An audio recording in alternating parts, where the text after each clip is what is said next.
The Holy Gospel according to Matthew. Glory to you, O Lord. Now when Jesus came into the district of Caesarea Philippi, he asked his disciples, "Who do people say that the Son of Man is?" And they said, "Some say John the Baptist, but others Elijah, and still others Jeremiah or one of the prophets." He said to them, "But who do you say that I am?" Simon Peter answered, "You are the Messiah, the Son of the living God." And Jesus answered him, "Blessed are you, Simon, son of Jonah, for flesh and blood has not revealed this to you, but my Father in heaven. And I tell you, you are Peter, and on this rock I will build my church, and the gates of Hades will not prevail against it. I will give you the keys of the kingdom of heaven, and whatever you bind on earth will be bound in heaven, and whatever you loose on earth will be loosed in heaven." Then he sternly ordered the disciples not to tell anyone that he was the Messiah. The Gospel of the Lord. You, O Christ.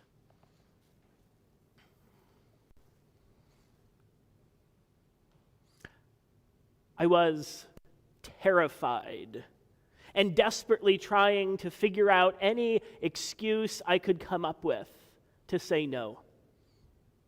You see, I had only been attending this new church for a matter of months at this point. Every week, the pattern of the liturgy was the same. Alongside the sermon and the scripture reading, there was testimony.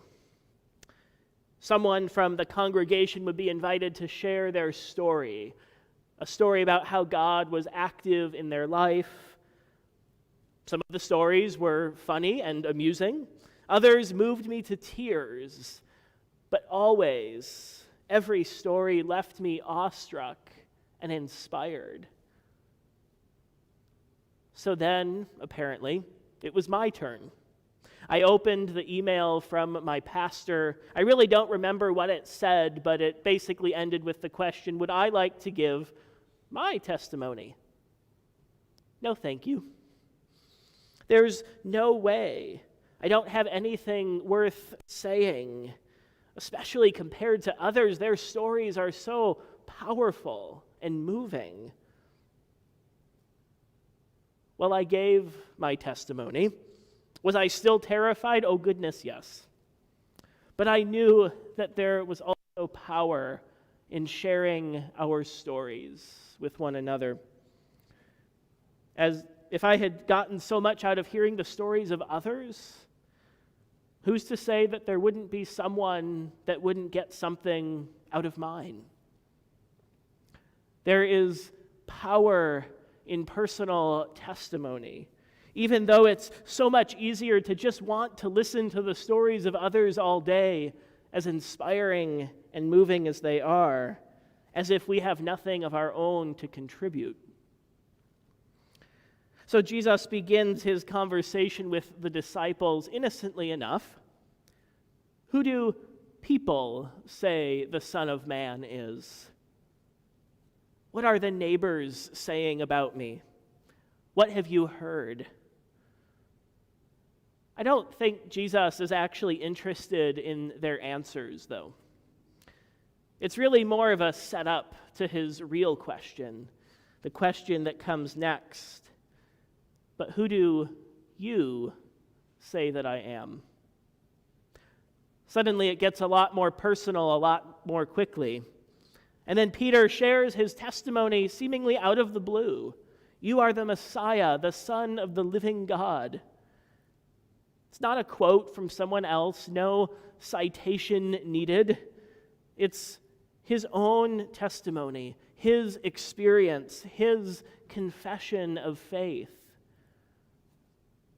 As an English major who wrote countless papers, and now as a pastor who writes nearly weekly sermons, I can tell you that it's incredibly tempting when you're reading a commentary by someone else to just want to quote the brilliance of what they say.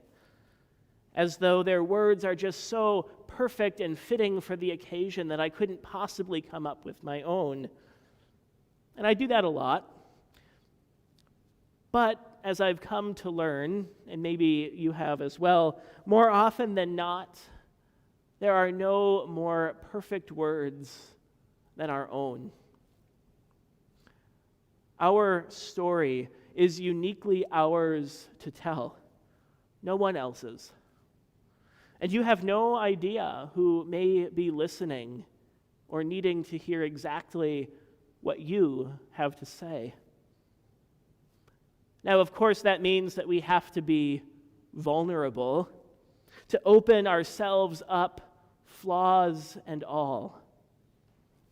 No one's story is perfect, and none of us has lived a life without mistakes or regrets or embarrassing failures.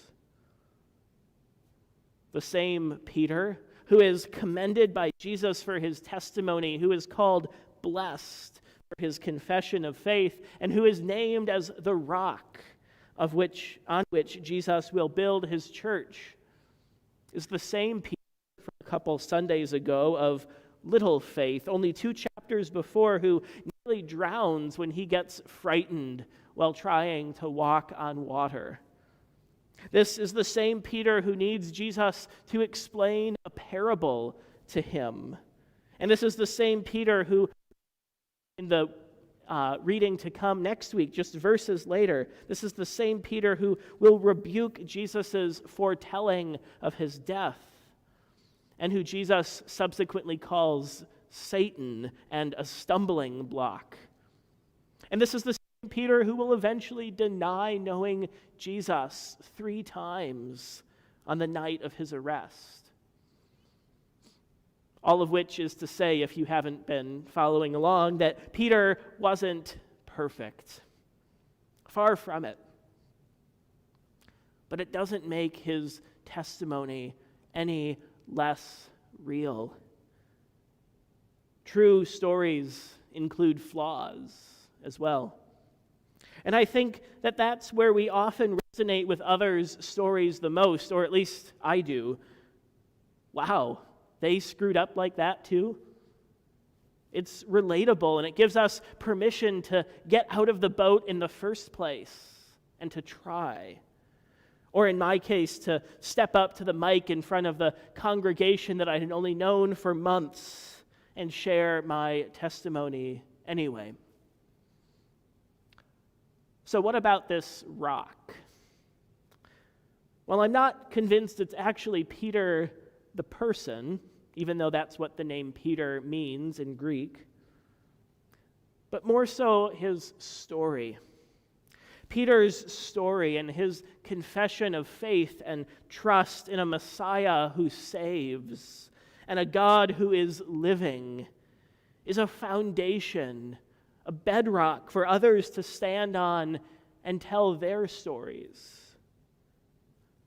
Look to the rock from which you were hewn and to the quarry from which you were dug. The prophet Isaiah declares, look to Abraham and Sarah who bore you, your ancestors in the faith on whose shoulders you stand, who placed their trust in this God who comforts the waste places and makes the desert wilderness blossom into an abundant garden. There is power and salvation in community, dispersed as we are in this moment. Hearing the stories of others, whether it's our biblical ancestors in the faith or our contemporary faith community, the people we surround ourselves with. Hearing their stories enables us to tap into our own stories and gives voice to our own testimony of how God is still working in our lives, flaws and all. The community of faith supports one another as a chosen family, a word that I've heard over and over again to describe this community at St. Philip.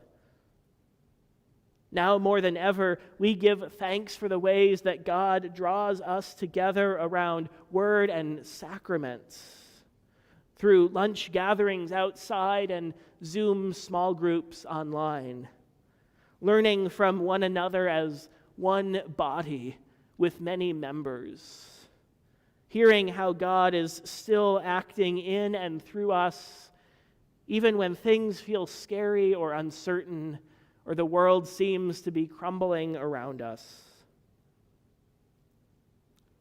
Look to the rock who gives us birth, the strong foundation of our faith, the Messiah, the Son of the living God, Christ, who is with us always to the end of the age.